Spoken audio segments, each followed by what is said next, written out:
সবাইকে জয় যিশু, hallelujah, praise the Lord. তো প্রভু যিশু নামে সবাইকে অসংখ্য ধন্যবাদ।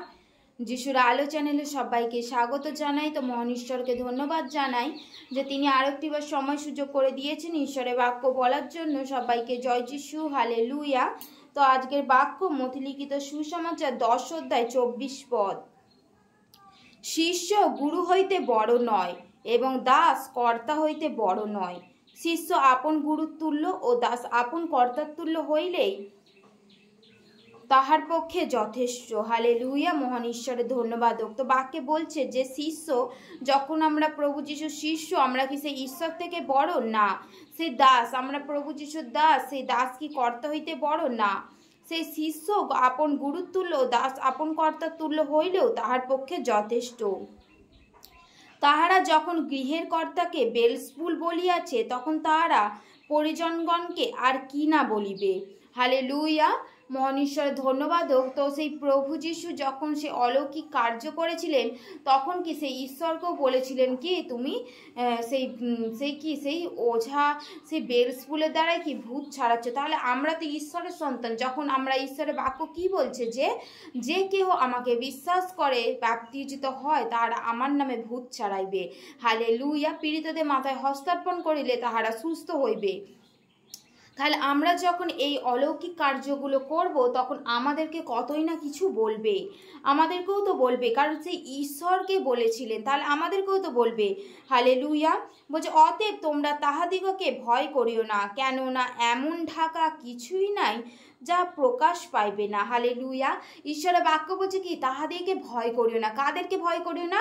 যারা তোমায় এরকমভাবে কথা বলবে, যারা তোমায় নিন্দে করবে, যারা তোমায় তাড়না করবে প্রভু যিশু নিয়ে, তাদের সম্বন্ধে তুমি কিছু কথাই ভাবিও না, কিছু কথাই ভাবিও না। বলছে এমন ঢাকা কিছুই নেই। তো দেখো, একটা যখন আমরা মোমবাতি জ্বালি, যখন আমাদের হয়তো কারেন্ট চলে যায়, যখন আমরা সেই মোমবাতি জ্বালি, তখন আমরা কি করি? সেই মোমবাতিটাকে কি করি?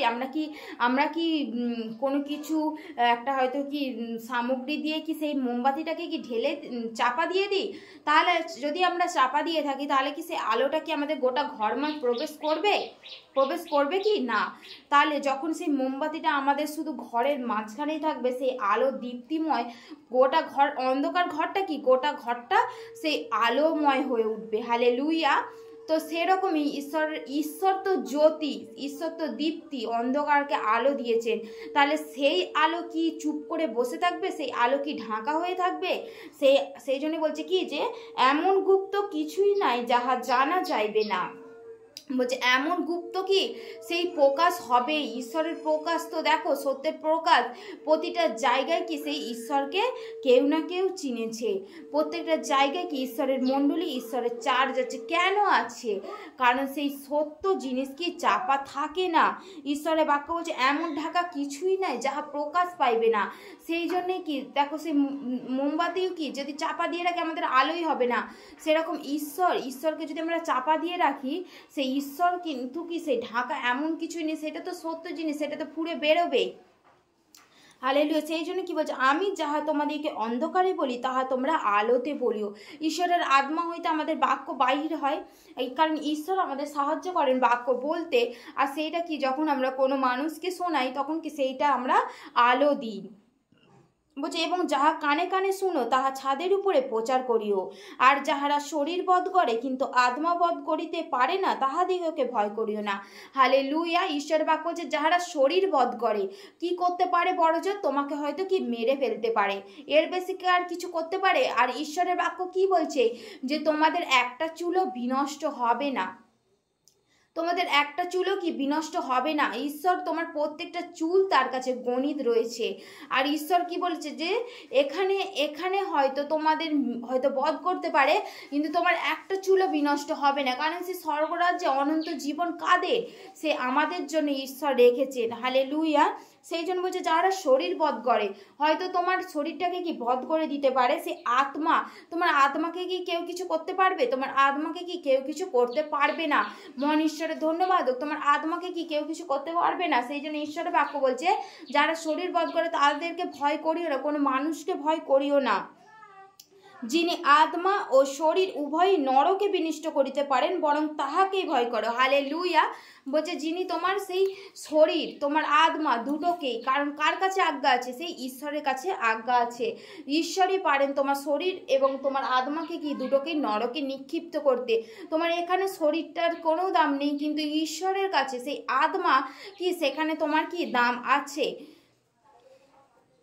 ঈশ্বরই পারেন সেই তোমাকে শরীর এবং তোমার আত্মাকে দুটোকেই কি নরকে নিক্ষিপ্ত করতে। কে পারে? সে ঈশ্বর পারে। তাহলে কাকে ভয় করব? কিসে ভয় করব? ঈশ্বরকে ভয় করব। যখন আমরা ঈশ্বরের আজ্ঞাকে লঙ্ঘন করি, যখন আমরা ঈশ্বরের বিরুদ্ধে যাই, যখন আমরা ঈশ্বরের কথা শুনি না, তখন কি আমাদের ভয় করা উচিত। কিন্তু কোনো মানুষ আমার সম্পর্কে কি বলছে না বলছে সেই বিষয় নিয়ে আমরা যেন না ভাবি, কারণ মানুষ তো ভালোতেও নিন্দা করে, খারাপেতেও নিন্দা করে, ভালোতেও ভালো বলে, খারাপেতেও ভালো বলে। তো সেইটা নিয়ে আমাদের কোনো কিছু যা আসবে না, কিন্তু ঈশ্বর আমাদের কি বলছেন সেই বিষয়টা আমাদের জানতে হবে। কারণ ঈশ্বরের পথে আমাদের সঠিকভাবে চলতে হবে, আর ঈশ্বরের আজ্ঞাকে পালন করতে হবে, ঈশ্বরের বাক্যকে মেনে চলতে হবে। তবে ঈশ্বরকে ভয় করব, কোনো মানুষকে নয়।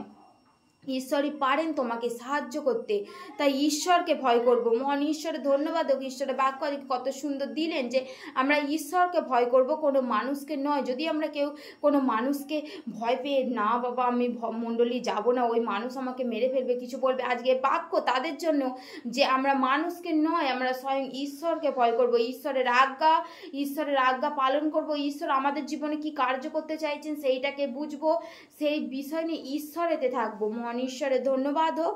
সবাইকে জয় যিশু। হালেলুয়া।